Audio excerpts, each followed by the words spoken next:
وزارة التأمينات الاجتماعية تعلن حقيقة زيادة المعاشات لشهر ديسمبر 2024. ما تنساش تعمل لايك الفيديو وتشترك في القناة علشان يوصلك كل الأخبار الحصرية. تعتبر وزارة التموين إحدى الجهات الحكومية الحيوية التي تسعى دائما لتحسين مستوى المعيشة للمواطنين، وخاصة الفئات الأكثر احتياجا مثل أصحاب المعاشات. وقد أعلنت الوزارة تفاصيل حول زيادة المعاشات المقررة لديسمبر، موضحة الحقيقة وراء تلك الزيادة.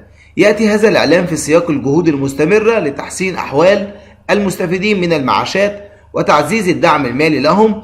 الوزارة تسعى دائما لتلبية احتياجات المواطنين وتوفير المعلومات الدقيقة حول أي تغييرات قد تضطر إلى نظام المعيشات.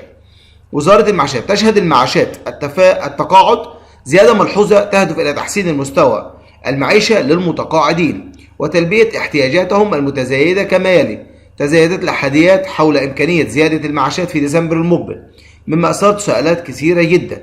أكدت الهيئة أن إيداع المعاشات لجميع المستحقين سيتم وفقا للقانون. دفع المعاشات في اليوم الأول من كل شهر ميلادي، بناء عليه سيتم صرف معاشات ديسمبر يوم الواحد. أكثر من 11 مليون مواطن من أصحاب المعاشات والمستحقين.